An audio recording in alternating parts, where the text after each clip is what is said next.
নমস্কার সকলকে, Mithu's kitchen official চ্যানেলে আপনাদের সকলকে স্বাগত জানাই। আশা করি আপনারা যেখান থেকে আমার এই ভিডিওটি দেখছেন আপনারা সকলেই ভালো আছেন এবং সুস্থ আছেন। আজকে আপনাদের সাথে শেয়ার করে নেব চিচিঙ্গা দিয়ে চিংড়ি মাছের একটি রেসিপি, যা যেমন গরম ভাতের সাথেও ভালো লাগে তেমন কিন্তু রুটির সাথেও ভীষণ ভালো লাগে। তার জন্য প্রথমেই আমি চিংড়ি মাছগুলো ধুয়ে পরিষ্কার করে নিয়েছি। এরপর একটি পাত্রের মধ্যে ধুয়ে পরিষ্কার করে রাখা চিংড়ি মাছগুলো নিয়ে পরিমাণ মতো নুন, সামান্য পরিমাণ হলুদের গুঁড়ো দিয়ে ভালো করে মাখিয়ে রাখবো। এরপরে আমি আগে থাকতেই যে মশলাগুলো রান্নায় ব্যবহার করব সেই মশলাগুলো কিন্তু তৈরি করে নেব। মিক্সিং জারের মধ্যে একটা মাঝারি সাইজের পেঁয়াজ নিয়ে নিয়েছি।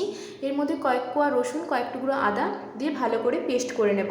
এরপর আমি চিচিঙ্গাটা ভালো করে আগে ধুয়ে নিয়েছি। তারপরে বাড়িতে যে গ্রেটার থাকে সেই গ্রেটারের সাহায্যে চিচিঙ্গার গায়ে যে পাতলা খোসাটা রয়েছে সেই খোসাটা আমরা ছাড়িয়ে নেব। এটা কিন্তু আপনারা চাইলে ছুরির সাহায্যে করতে পারেন, তবে আমার মনে হয় গ্রেটারের সাহায্যে ভিডিওতে যেভাবে দেখানো হচ্ছে সেইভাবে কিন্তু খুব সহজেই চিচিঙ্গার গায়ের খোসাটা ছাড়িয়ে নেওয়া যায়। এরপরে বটিতে আমি টুকরো করে নিয়েছি চিচিঙ্গাটা। তারপরে চিচিঙ্গার ভেতরে যে একটা নরম শাঁসের মতো অংশ থাকে সেটা কিন্তু আমাদেরকে চামচের সাহায্যে বাদ দিয়ে দিতে হবে, এটা কিন্তু থাকলে চলবে না। এরপরে শাঁস বাদ দেওয়া চিচিঙ্গাগুলো একটি পাত্রের মধ্যে জল নিয়ে আমি আবারও ধুয়ে নেব।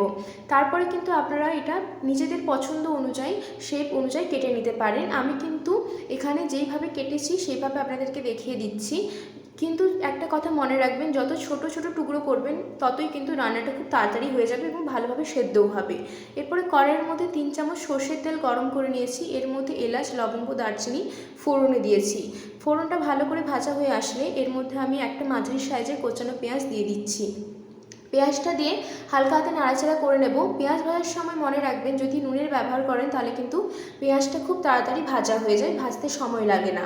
এর মধ্যে আমি পরিমাণ মতো নুন দিয়ে ভালো করে নাড়াচাড়া করে নিচ্ছি। তারপরে আদা রসুন পেস্ট যেটা করে রেখেছিলাম সেই পেস্টটা আমি এখানে দিয়ে দেব।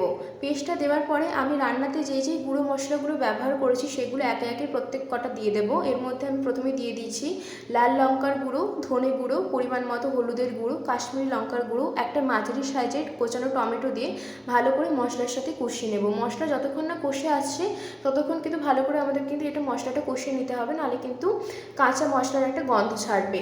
আর একটা কথা, আমি কিন্তু এখানে চিংড়ি মাছটা ভেজে নিইনি। আপনারা চাইলে কিন্তু তেলের মধ্যে ভেজে নিতে পারেন, তাতেও কোনো অসুবিধা নেই। তবে কি হয়, চিংড়ি মাছ এমনিতেই নরম, ভেজে নিলে কিন্তু অনেকাংশে শক্ত হয়ে যায় মাছটা। তার জন্য আমি যখন মশলা কষাচ্ছি, এই মশলাটা কষে আসলে কিন্তু আমি এখানে চিংড়ি মাছটা দিয়ে আবার মশলাটা ভালো করে কষিয়ে নেব। এতে কি হয়, মাছটা যখন রান্না হবে, তরকারিটা রান্না হয়ে যাবার পরেই মাছটা কিন্তু একইভাবে নরম থাকবে। আপনারা চাইলে ভেজে নিতে পারেন, তবে এইভাবে একবার করে দেখবেন, এতে কিন্তু মাছটা খেতে অনেকাংশে স্বাদ বেড়ে যায়। এরপরে মাছটা আমি দিয়ে দিয়েছি, ভালো করে মাছটা আমি মশলার সাথে কষিয়ে নেব। এরপরে আগে থেকে টুকরো করে রাখা চিচিঙ্গাগুলো দিয়ে দিচ্ছি। চিচিঙ্গাগুলো দেওয়ার পরে আমি কিন্তু ভালো করে মশলার সাথে এবং মাছের সাথে মিশিয়ে নেব। যতক্ষণ না ভাবে মেশানো হচ্ছে ভালো করে মিশিয়ে নিতে হবে। আর একটা কথা, আমি কিন্তু এখানে মাছের যখন দিয়েছিলাম তখন কিন্তু কোনো পরিমাণ জলের ব্যবহার করিনি। চিচিঙ্গা কিন্তু আপনারা অনেকেই বাড়িতে রান্না করেছেন দেখবেন, এর থেকে কিন্তু অলরেডি জল বেরোয়। তার জন্য কিন্তু আমি এখানে কোনো প্রকার জলের ব্যবহার করিনি। ঢাকা দিয়ে 20 থেকে 25 মিনিট লো টু মিডিয়াম ফ্লেমে রান্না করে নিলেই কিন্তু আমাদের এই রেসিপিটি রেডি হয়ে যাবে। দেখছেন কত সুন্দরভাবে রেসিপিটি রেডি হয়ে গেছে। আমি কিন্তু এখানে জলের ব্যবহার একটুও করিনি। ভালো করে আমি মিশিয়ে নিচ্ছি, আমাদের কিন্তু রেসিপিটি রেডি হয়ে গিয়েছে। আপনাদের যদি রেসিপিটি ভালো লেগে থাকে অবশ্যই আমার চ্যানেলটিকে সাবস্ক্রাইব করবেন, লাইক শেয়ার করতে ভুলবেন না। এই রেসিপিটি বাড়িতে একবার হলেও ট্রাই করে দেখবেন, আশা করি আপনাদের ভালো লাগে। আর যদি ট্রাই করে থাকেন আমাকে কিন্তু কমেন্ট করে জানাতে ভুলবেন না। আর এরকমই নিত্য নতুন রেসিপি পেতে আমার চ্যানেলটিকে সাবস্ক্রাইব করে আমার চ্যানেলের পাশে থাকবেন, আশা করি আপনাদের ভালো লাগবে।